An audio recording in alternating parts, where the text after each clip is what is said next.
അന്ത്യകാലത്ത് എന്ത് സംഭവിക്കുമെന്നുള്ളതിനെക്കുറിച്ച് ഇപ്പം ഈ കേരളത്തിലെ ഇവിടുത്തെ കാര്യങ്ങൾ മാത്രമല്ല, ഈ പറഞ്ഞതുപോലെ ഈ 1990s ഇതുപോലെയുള്ള, അതായത് നമ്മളെല്ലാം ഇവിടെ സുവിശേഷീകരണം വർദ്ധിപ്പിക്കുവാനും അങ്ങനെ ഒത്തിരി സംഘടനകളും ഈ അന്ത്യകാലവുമായിട്ട് ബന്ധപ്പെട്ട് മിഷൻ 2000 വിഷൻ 2000 എന്ന് പറഞ്ഞ് 2000 വർഷമാകുമ്പോഴത്തേക്ക് എന്ത് സംഭവിക്കണം എന്നൊക്കെ ഇതെല്ലാം കാൽക്കുലേറ്റ് ചെയ്തെല്ലാം ചെയ്തുകൊണ്ടിരുന്ന ഒത്തിരി സംഘടനകളും ഉണ്ടായി. അല്ലെങ്കിൽ കർത്താവിൻ്റെ വരവ് ഇപ്പോൾ തന്നെ അടുത്തു എന്നുള്ളത് ശരിയാണ്, അത് ഇന്ന് വേണമെങ്കിലും സംഭവിക്കാം. That's my belief. ഇന്ന് ഞാനീ പ്രസംഗിച്ചുകൊണ്ടിരിക്കുമ്പോൾ തന്നെ ഒരുപക്ഷെ കർത്താവ് വരാം. അതാണ് കർത്താവ് വേദപുസ്തകത്തിൽ നമ്മളോട് ആവശ്യപ്പെടുന്ന കാര്യം. അതാണ്. അല്ലാതെ കർത്താവ് ഇതിൻ്റെ കാലങ്ങളെയും സമയങ്ങളെയും ഒക്കെ കണക്ക് കൂട്ടി എന്ന് വരുമെന്ന് കണക്ക് കൂട്ടാനല്ല നമ്മളെ പഠിപ്പിച്ചിരിക്കുന്നത്. എപ്പോൾ വേണമെങ്കിലും അവൻ്റെ വരവ് സംഭവിക്കാനും കള്ളനെ പോലെ വരും. അതുകൊണ്ട് എല്ലായ്പ്പോഴും നിങ്ങൾ ജാഗ്രതയോടെ ഉണർന്നിരിക്കുക എന്നുള്ളതാണ് ദൈവത്തിന് നമ്മളോടുള്ള സന്ദേശം എന്ന് നമ്മൾ മനസ്സിലാക്കുക. എന്നാൽ ഈ അന്ത്യ കാലഘട്ടത്തിൽ എന്ത് സംഭവിക്കും എന്നുള്ളതിനെക്കുറിച്ച് 1900s അല്ലെങ്കിൽ 1990 നമുക്കുണ്ടായതുപോലെ തന്നെ 1850 ശേഷം ഇതേപോലെ തന്നെ ചരിത്രത്തിൽ ആളുകളൊക്കെ അന്ത്യകാലത്തിന് വേണ്ടി കാത്തിരുന്നതായ ഒരു കാലഘട്ടമുണ്ട്. അതായത് 1800s, ലേറ്റ് 1800s, 1870-80 ആ സമയങ്ങളിലൊക്കെ അന്ത്യകാലമാണിത്, അതുകൊണ്ട് ദൈവം ചില കാര്യങ്ങൾ ചെയ്യാൻ പോകുകയാണ് എന്ന് കാത്തിരുന്നതായ ആളുകളുണ്ട്. അവിടെയൊക്കെ ഉണർവുകൾ ഉണ്ടായിട്ടുമുണ്ട്. അതുകൊണ്ട് അവർ കാത്തിരുന്നതിനെ ഞാൻ ഒരിക്കലും കുറ്റം പറയുമൊന്നുമല്ല.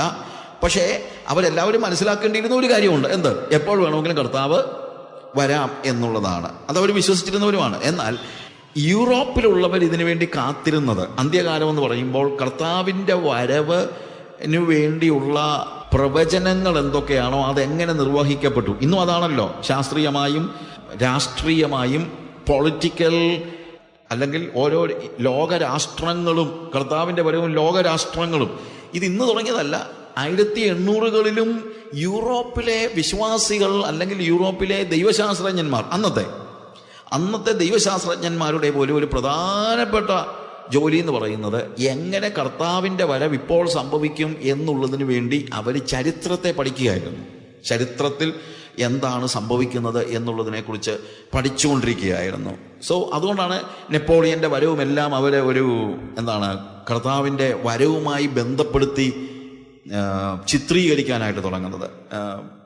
നെപ്പോളിയൻ്റെ വരവിനെക്കുറിച്ചും മറ്റുള്ള കാര്യങ്ങളെക്കുറിച്ച്, ഫ്രഞ്ച് വിപ്ലവം, അതെല്ലാം അന്നത്തെ അത് വെച്ച് നമ്മൾ ഇറാഖ് യുദ്ധമൊക്കെ അന്തിക്രിസ്തുവുമായിട്ട് ബന്ധപ്പെടുത്തി ഇവിടെ ആൾക്കാർ പഠിച്ചതുപോലെ നെപ്പോളിയൻ്റെ ആഗമനം, ഫ്രഞ്ച് റവല്യൂഷൻ, ഇതിനെയെല്ലാം അവരങ്ങനെ തന്നെ ചെയ്തു. ഈ രീതിയിൽ വിശദീകരിക്കാനായിട്ട് പരിശ്രമിച്ച് നമ്മൾ കാണുന്നുണ്ട്. എന്നാൽ അമേരിക്കയിലുണ്ടായിരുന്ന ദൈവശാസ്ത്രജ്ഞന്മാരും മറ്റും പ്രവചനങ്ങളുടെ നിവൃത്തി എന്ന് പറയുന്നതിനേക്കാൾ ഉപരി അവർ വിശ്വസിച്ചത് അന്ത്യകാലത്ത് ഞങ്ങൾ സകല ജഡത്തിന്മേൽ വേണ്ടി ആത്മാവിനെ പകരുമെന്ന ഒരു വലിയ ഉണർവ് അന്ത്യകാലത്ത് ഉണ്ടാകുമെന്നുള്ള പ്രതീക്ഷയോടെ കാത്തിരുന്നവരാണ് മോസ്റ്റ് ഓഫ് ദി അമേരിക്കയിലെ ക്രിസ്തീയ വിശ്വാസികൾ. അതുകൊണ്ടാണ് അവരെ ഹോളിനെസ് മൂവ്മെൻറ്റും ഒക്കെ, അതായത് വിശുദ്ധിയോടെ ജീവിക്കാനും ഒരു പരിശുദ്ധാത്മാവിൻ്റെ വരവിന് വേണ്ടി, ഞാനതെല്ലാം ആ പുസ്തകത്തിനകത്ത് ഡിസ്ക്രൈബ് ചെയ്തിട്ടുണ്ട്. പെന്തക്കോസ്ത് ചരിത്രം, കേരള പെന്തക്കോസ്ത് ചരിത്രം പുസ്തകത്തിനകത്ത് അതിൻ്റെ ആദ്യത്തെ ചാപ്റ്റേഴ്സിലുണ്ട്.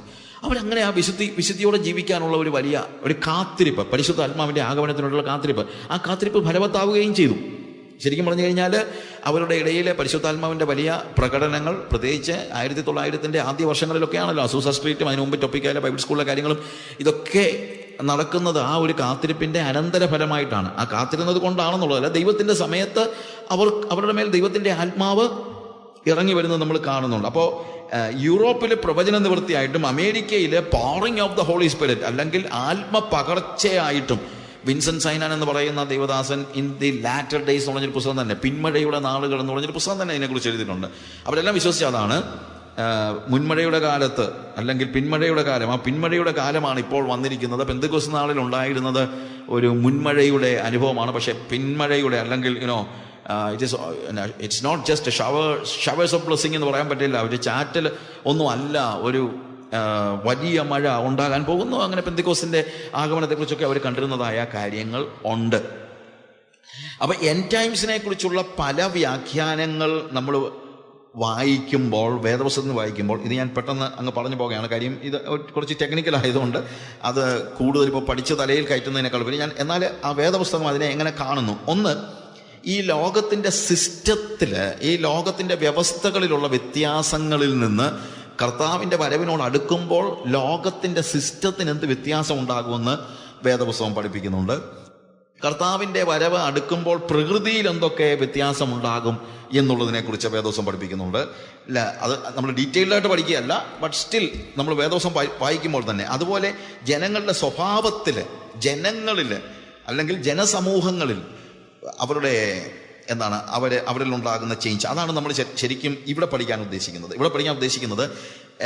The character of the people, മനുഷ്യൻ്റെ സ്വഭാവത്തിൽ അന്ത്യകാലത്തിൽ ഉണ്ടാകുന്ന വ്യതിയാനങ്ങളെ കുറിച്ചാണ് നമ്മൾ ഈ 2 ദിവസം പഠിക്കുന്നത്. എന്താണെന്ന് ചോദിച്ചു കഴിഞ്ഞാൽ അതിനകത്ത് മാത്രം ഞാൻ കോൺസെൻട്രേറ്റ് ചെയ്യുന്നത് അവയെ വിട്ടൊഴിയുക എന്ന് പറയുന്ന ആ ഒരു ആസ്പെക്റ്റ് കൊണ്ടാണ്. കാര്യം അന്ത്യകാലയളവിൽ ജനങ്ങളുടെ സ്വഭാവങ്ങളിലുണ്ടാകുന്ന വ്യത്യാസങ്ങളെക്കുറിച്ച് നമ്മൾ അറിവുള്ളവരായിരിക്കണം. മറ്റുള്ളതൊക്കെ അറിഞ്ഞാലും നമുക്ക് പലതും ഒന്നും ചെയ്യാൻ പറ്റത്തില്ല. ഇപ്പോൾ പ്രകൃതിയിലെ മാറ്റങ്ങൾക്ക് നമുക്ക് എന്തോ ചെയ്യാൻ പറ്റും? ക്ഷാമവും ഭൂകമ്പവും ഒക്കെ ഉണ്ടാകുന്നു. നമുക്ക് ചെയ്യാൻ പറ്റുന്ന കാര്യങ്ങൾക്ക് നമുക്കിനി കുറച്ച് മരമൊക്കെ വെച്ച് പിടിപ്പിക്കാം എന്നൊക്കെ ഉള്ളതല്ലാതെ നമുക്ക് അതിനകത്ത് നമുക്ക് ഇമ്മീഡിയറ്റ് ആയിട്ട് ചെയ്യാൻ പറ്റുന്ന, ഞാൻ ചിന്തിക്കുന്ന അങ്ങനെ തന്നെയാണ്. നമുക്ക് ദൈവം നൽകിയിരിക്കുന്ന പ്രകൃതിയെ നമ്മൾ സംരക്ഷിക്കണമെന്ന് വിശ്വസിക്കുന്ന ആളാണ് ഞാൻ. പക്ഷെ ഞാൻ പറഞ്ഞതെന്ന് ചോദിച്ചു കഴിഞ്ഞാൽ, ഇമ്മീഡിയറ്റ് ആയിട്ട് നമ്മുടെ സ്വഭാവത്തിൽ വ്യതിയാനമുണ്ടാക്കേണ്ടി വരുന്നത് അന്ത്യകാലയളവിൽ ഭൂമിയിലെ ജനങ്ങളുടെ സ്വഭാവത്തിൽ ഉണ്ടാകുന്ന വ്യത്യാസത്തെക്കുറിച്ച് പൗലോസ് പറഞ്ഞിട്ട് അത് വിട്ടൊഴിയുക എന്ന് പറയുന്ന ആ ഒരു വാക്ക് വെച്ചുകൊണ്ടാണ്. അതുകൊണ്ടാണ് നമ്മൾ എൻഡ് ടൈംസിൽ ജനങ്ങളിലുണ്ടാകുന്ന സ്വഭാവ വ്യതിയാനങ്ങളെക്കുറിച്ചാണ് നമ്മൾ കൂടുതൽ പഠിക്കുന്നത്. എന്നാൽ അതേപോലെ തന്നെ, അതായത് ലോകത്തിൻ്റെ സിസ്റ്റത്തിൽ, പ്രകൃതിയിൽ, ജനങ്ങളുടെ സ്വഭാവത്തിൽ, പിന്നെ സഭയിൽ ഉണ്ടാകുന്നതായ, അതായത് അന്ത്യകാല സഭയിൽ ഉണ്ടാകുന്നതായ വ്യത്യാസത്തെക്കുറിച്ചും വേദപുസ്തകത്തിൽ പറയുന്നുണ്ട്. ഒരു ഗ്രൂപ്പ് വിശ്വസിക്കുന്നത് അന്ത്യകാലത്ത് ഭയങ്കര ഉണർവുണ്ടാകുമെന്നാണ്. എന്നാൽ അതേസമയം നമുക്കറിയില്ല അതിനകത്ത് എന്താണ് കൃത്യമായിട്ട് പറയാൻ പറ്റുന്നത്. ഉണർവുണ്ടാകും എന്നുള്ളതിനെക്കുറിച്ച് എല്ലാവരും ഇങ്ങനെ പറയുന്നുണ്ട്. അന്ത്യകാലത്ത് ഭയങ്കര ഉണർവുണ്ടാകും, അത് അവിടെ തന്നെ ഉണ്ട്, ഇവിടെ ഉണ്ട്, ആഫ്രിക്കയിലുണ്ട്, അവിടെ ഉണ്ടായി, ഇവിടെ ഇപ്പോൾ ഉണ്ടാകും. ഉണർവ് ആരംഭിക്കുന്നത് ഇന്ത്യയിൽ നിന്നായിരിക്കും, ഉണർവ് ആരംഭിക്കുന്നത് കേരളത്തിൽ നിന്നായിരിക്കും, അത് തൊടുപുഴയിൽ നിന്നായിരിക്കും, കോട്ടയം ജില്ലയിൽ നിന്നായിരിക്കും എന്നൊക്കെ ചുമ്മാ ആൾക്കാരങ്ങ് പറയുകയാണ്. എവിടെ നിന്നെങ്കിലും ഒന്നുണ്ടായാൽ മതിയായിരുന്നു എന്ന് ഞാൻ ചിലപ്പോൾ ആലോചിക്കാറുണ്ട്. ഇപ്പം നമ്മുടെ സ്ഥലത്തു നിന്നാണ് ഉണ്ടാകുന്നതെന്ന് എല്ലാവരും പറയും. ഞാൻ ആഫ്രിക്കയിലാണ് താമസിക്കുന്നത്, ജീവിക്കുന്നത്. അപ്പോൾ ആഫ്രിക്കക്കാരെല്ലാം പറയുന്നത് അവിടെ നിന്നാണ് ഉണർവ് ഉണ്ടാകുന്നതെന്ന്. എവിടെ നിന്നെങ്കിലും ആയിക്കോട്ടെ, പക്ഷേ ഇതൊന്ന് ഉണ്ടായി കിട്ടിയാൽ മതിയായിരുന്നു ഞാൻ ചിലപ്പോൾ ഇങ്ങനെ ഓർക്കാറുണ്ട്. അപ്പോൾ ഞാൻ പറഞ്ഞതെന്ന് വെച്ച് കഴിഞ്ഞാൽ, ഈ ഉണർവാണോ ഇവിടെ ഉണ്ടാകാൻ പോകുന്നത്, അതോ വിശ്വാസത്യാഗമാണോ എന്നുള്ള കാര്യത്തിലാണ് എനിക്കിപ്പോൾ സംശയം. ഉണർവാണോ ഉണ്ടാകാൻ പോകുന്നത്, അതോ വിശ്വാസത്യാഗമാണോ? ഇപ്പോൾ അന്ത്യകാലത്തിൻ്റെ ഇതുവരെയുള്ള ലക്ഷണമൊക്കെ വെച്ച് നോക്കിക്കഴിഞ്ഞാൽ കൂടുതൽ കാണുന്നത് വിശ്വാസത്യാഗമാണ്. ഉണർവ് തന്നെ വിശ്വാസത്യാഗമായിട്ട് വന്നിരിക്കുക ഇപ്പം. കാര്യം ഇന്ന് ഉണർവിൽ പോലും വിശ്വാസമില്ല, ഉണർവിലുള്ള വിശ്വാസമല്ല. ഉണർവെന്ന് പറഞ്ഞുകൊണ്ടിരിക്കുന്നത് തന്നെ യേശു ക്രിസ്തു എന്നുള്ള വാക്ക് പോലും കേൾക്കാനില്ലാത്ത ഉണർവാണ് ഇപ്പം നടക്കുന്നത്. ഈ ഉണർവ് എന്ന് പറയുന്നതൊക്കെ ഏത് തരത്തിലുള്ള ഉണർവാണ്? വേദവസം പറയുന്ന ഉണർവാണോ, അതോ മാനുഷിക ഉണർവുകളാണോ എന്നുള്ളത് നമ്മൾ വിചിന്തനം ചെയ്യേണ്ടതായ ഒരു കാര്യമാണ്. എന്നാൽ ഉണർവിനെ അല്ലെങ്കിൽ അന്ത്യകാലത്തെക്കുറിച്ച് കർത്താവ് തന്നെ പറഞ്ഞിരിക്കുന്നതായ വേദഭാഗങ്ങൾ മത്തായിലും മർക്കോസിലും ലൂക്കോസിലും ഉള്ള 3 ഭാഗങ്ങൾ ഞാൻ വാക്യങ്ങൾ മാത്രം ഒന്ന് വായിക്കാം. മത്തായിയുടെ സുവിശേഷം അതിൻ്റെ 24-ാമത്തെ അധ്യായത്തിൽ അതിൻ്റെ 4-ാമത്തെ വാക്യം മുതൽ ഞാനത് വായിക്കാം. അതിന് യേശു ഉത്തരം പറഞ്ഞത്, ആരും നിങ്ങളെ തെറ്റിക്കാതിരിക്കാൻ സൂക്ഷിച്ചുകൊള്ളുവിൻ. ഞാൻ ക്രിസ്തു എന്ന് പറഞ്ഞാൽ അനേകർ എൻ്റെ പേരെടുത്ത് വന്ന് പലരെയും തെറ്റിക്കും. നോക്ക്, കർത്താവ് പറയാണ്, ആരും നിങ്ങളെ എന്ത് ചെയ്യാതിരിക്കാൻ സൂക്ഷിക്കണം? തെറ്റിക്കാതിരിക്കാൻ സൂക്ഷിക്കണം. ഇത് എത്ര പ്രാവശ്യം ഞാൻ എപ്പോഴും, നമുക്ക് വാർണിംഗ് ഇല്ല. ദൈവം എന്ന് ഞാനിപ്പോൾ പറഞ്ഞില്ല, മുന്നറിയിപ്പ് എന്ന് പറഞ്ഞാൽ കർത്താവ് നമുക്ക് എന്തുമാത്രം മുന്നറിയിപ്പ് തന്നിട്ടുണ്ട്. ദൈവത്തിൻ്റെ വചനം എന്തുമാത്രം മുന്നറിയിപ്പ് തന്നിട്ടുണ്ട്. ഈ മുന്നറിയിപ്പ് എല്ലാം തന്നിട്ട് നമ്മൾ ഈ വേദപുസ്തക വിപരീതമായ കാര്യങ്ങൾ പറയുന്ന പ്രവാചകന്മാരെയും പ്രസംഗകരെയും കൺവെൻഷൻ പ്രസംഗകരെയും ക്രൂസൈഡ് പ്രീച്ചേഴ്സിനെയും ടെലിവിഷൻ പ്രീച്ചേഴ്സിനെയും സഹിക്കുന്നത് തന്നെ കഷ്ടമാണ്. കാര്യം ഇത്രയ്ക്കും മുന്നറിയിപ്പ് കർത്താവ് നമുക്ക് നൽകിക്കൊണ്ടിരുന്നിട്ട്, മുന്നറിയിപ്പില്ലാഞ്ഞിട്ടല്ല, ശരിക്കും മുന്നറിയിപ്പുണ്ട്. ഇവിടെ കർത്താവ് പറയാണ്, അതിനെ യേശു ഉത്തരം പറഞ്ഞത്. അതിന് മുമ്പിലത്തെ ഒരു ചോദ്യം അവിടെ നമ്മൾ ദേവാലയം വിട്ടു, അതായത് യെരുശലേം ദേവാലയത്തിൽ നിന്ന് യേശുവും ശിഷ്യന്മാരും വിട്ടുപോകുമ്പോൾ, അല്ലെങ്കിൽ അവിടെ നിന്ന് വലിയ മഹത്വപൂർണ്ണമായ കാര്യമാണ് ദേവാലയം എന്ന് പറയുന്നത്, ഹേരോദ് പണി കഴിപ്പിച്ച ഇത് ഭയങ്കര ഇതാണെന്നൊക്കെ വലിയ ആനകൂനിയൊക്കെ പറഞ്ഞു കഴിഞ്ഞപ്പോഴത്തേക്ക് കർത്താവ് അവർ പറയാണ്, ഇത് എന്താണ്, കല്ലിന്മേൽ കല്ല് ശേഷിക്കാതെ ഈ സാധനം പോകുമെന്ന് പറഞ്ഞപ്പോൾ, ദേവാലയം വിട്ടു പോകുമ്പോൾ ശിഷ്യന്മാർ അവൻ ദേവാലയത്തിൻ്റെ പണി കാണിക്കേണ്ടവൻ്റെ അടുക്കൽ വന്ന് അവനോട്, ഇതെല്ലാം കാണുന്നില്ലയോ, ഇടിഞ്ഞു പോകാതെ കല്ലിന്മേൽ കല്ല് ഇവിടെ ശേഷിക്കയില്ല എന്ന് ഞാൻ സത്യമായിട്ട് നിങ്ങളോട് പറയുന്നെന്ന് പറഞ്ഞു. അവൻ ഒലിവുമലയിൽ ഇരിക്കുമ്പോൾ ശിഷ്യന്മാർ തനിച്ചവൻ്റെ അടുക്കൽ വന്ന്, അത് എപ്പോൾ സംഭവിക്കും എന്നും നിന്റെ വരവിനും ലോകാവസാനത്തിനും അടയാളം എന്ത് എന്നും പറഞ്ഞു തരണമെന്ന് അപേക്ഷിച്ചു. അപ്പോൾ അവർക്കറിയേണ്ടത് ദേവാലയം എപ്പോഴാണ് ഇടിഞ്ഞു പോകുന്നത്, പിന്നെ അവൻ്റെ വരവ് എപ്പോഴാണ്. ദേവാലയം ഇടിഞ്ഞു പോകുമ്പോൾ കർത്താവ് വരുമെന്ന് കർത്താവ് പറഞ്ഞിട്ടില്ല, അത് നിങ്ങൾ മനസ്സിലാക്കണം. ദേവാലയം ഇടിയുമെന്ന് പറഞ്ഞതൊന്ന്, കർത്താവിൻ്റെ വരവ് എന്ന് പറയുന്നത് വേറൊരു കാര്യമാണ്. ദേവാലയം ഇടിയുന്ന സമയത്ത് ഉണ്ടാകുന്ന കാര്യങ്ങളെക്കുറിച്ച് കർത്താവ് പറഞ്ഞിട്ടുണ്ട്. പക്ഷെ അവൻ്റെ വരവിനെക്കുറിച്ചുള്ള സമയം ദേവാലയം ഇടിയുന്നതുമായിട്ട് പോലും കണക്ക് കൂട്ടാനായിട്ട് കഴിയില്ല. നമ്മൾ അന്ത്യകാല ലക്ഷണമെന്ന് പറഞ്ഞിരിക്കുന്ന പല കാര്യങ്ങളെക്കുറിച്ചും അതിന് യേശു ഉത്തരം പറഞ്ഞത്, ആരും നിങ്ങളെ തെറ്റിക്കാതിരിക്കാൻ സൂക്ഷിച്ചുകൊള്ളുകയും, ഞാൻ ക്രിസ്തു എന്ന് പറഞ്ഞ് അനേകർ എൻ്റെ പേർ എടുത്ത് വന്ന് പലരെയും തെറ്റിക്കും. നിങ്ങൾ യുദ്ധങ്ങളെയും യുദ്ധശ്രുതികളെയും കുറിച്ച് കേൾക്കും, ചഞ്ചലപ്പെടാതിരിപ്പീൻ, സൂക്ഷിച്ചു കൊള്ളുവീൻ, അത് സംഭവിക്കേണ്ടത് തന്നെ, എന്നാൽ അത് അവസാനമല്ല. നോക്ക്, ഇതെല്ലാം സംഭവിക്കേണ്ടതാണ്, പക്ഷെ എന്നാൽ അതെന്തല്ല, അവസാനം അല്ല.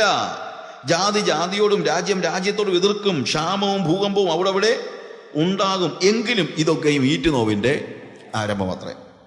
അപ്പോൾ അവിടെ ഇവിടെ ഒരു യുദ്ധം ഉണ്ടായാലോ എന്തെങ്കിലും കാര്യം ഉണ്ടായിക്കഴിഞ്ഞാൽ ഇന്നിപ്പോൾ കർത്താവ് വരുമെന്ന് പറയാൻ നമുക്ക് കഴിയില്ല എന്ന് പറഞ്ഞു കഴിഞ്ഞാൽ, എന്ന് കർത്താവ് വരും എന്ന് തീർത്ത് പറയാൻ തക്കവണ്ണം കർത്താവ് നമുക്ക് ഒരടയാളവും തന്നിട്ടില്ല. ഈറ്റുനോവിൻ്റെ ആരംഭം, അതായത് ഇത് അന്ത്യകാലത്തിൽ ഇങ്ങനെയുള്ള കാര്യങ്ങൾ സംഭവിക്കേണ്ടതാണ്. അതുകൊണ്ട് എത്രയോ യുദ്ധങ്ങൾ യേശു പറഞ്ഞതിന് ശേഷം ഉണ്ടായി. യെരുശലേമിൻ്റെ ദേവാലയം AD 70 തകർക്കപ്പെട്ടു, കർത്താവ് വന്നില്ലല്ലോ. ഞാൻ പറഞ്ഞ മനസ്സിലാക്കണം, അന്ന് കർത്താവ് വന്നില്ല. പല ആളുകളും ഈ വാക്കുകളെ തെറ്റിദ്ധരിച്ച് AD 70 ഇത് തകർക്കപ്പെട്ടപ്പോൾ കർത്താവ് വരുമെന്ന് പ്രതീക്ഷിച്ചിരുന്ന ഒത്തിരി പേർ അവിടെ ഉണ്ട്. എന്നാൽ കർത്താവ് ഉദ്ദേശിക്കുന്നത് അവൻ എന്ന് വേണമെങ്കിലും വരുവാനുള്ളത് കൊണ്ട് നമ്മളോട് സമയം പറയാതെ ഇരിക്കാൻ തന്നെയാണ് അവൻ ആലോചിക്കുന്നത്. He never want to disclose the times and seasons. കാലങ്ങളെയും സമയങ്ങളെക്കുറിച്ച് അറിയുക എന്നുള്ളത് നിങ്ങൾക്കുള്ളതല്ല എന്നാണ് കർത്താവ് പറഞ്ഞിരിക്കുന്നത്. അതുകൊണ്ട് ഇതിനെക്കുറിച്ചുള്ള കാൽക്കുലേറ്റ് ചെയ്ത ഇന്ന ദിവസം കർത്താവ് വരുമെന്ന് ആരെങ്കിലും പറഞ്ഞ് പഠിപ്പിക്കുന്നെങ്കിൽ അത് വേദപുസ്തക പ്രകാരം അല്ലെന്ന് തന്നെയല്ല. അവരെ ഞാൻ 1984 ഞാൻ ജേർണലിസം പഠിച്ചുകൊണ്ടിരിക്കുന്ന സമയത്ത് 84 അമേരിക്കയിൽ ഒരു പുസ്തകം ഇറങ്ങി. 1984 ഒരു പുസ്തകം ഇറങ്ങി. ആ പുസ്തകം ഞാൻ മരിപ്പച്ചക്കകത്ത് ഞാൻ അതിനെക്കുറിച്ച് എഴുതിയിട്ടുണ്ടായിരുന്നു. ആ പുസ്തകത്തിൻ്റെ പേര് 84 Reasons Why Jesus Should Come in 1984. 1984 കർത്താവ് വരണം എന്നുള്ളതിന് ഉള്ള 84 കാരണങ്ങൾ എന്ന് പറഞ്ഞ് ഒരു പുസ്തകം. 40 ലക്ഷം കോപ്പി എങ്ങാണ്ട് അത് വിറ്റത്. 40 ലക്ഷം കോപ്പികളാണ് ആ പുസ്തകത്തിൻ്റെ വിറ്റത്. 4 മില്യൺ കോപ്പീസ്. ആളുകൾ ഇടിച്ചു കൂതി വാങ്ങിക്കുകയാണ്. പക്ഷേ 84 കർത്താവ് വന്നില്ല. ഈ വിദ്വാൻ്റെ എന്നറിയാമോ, 85 വേറൊരു പുസ്തകം എഴുതി, why Jesus did not come in 1984 എന്ന് പറഞ്ഞുകൊണ്ട്.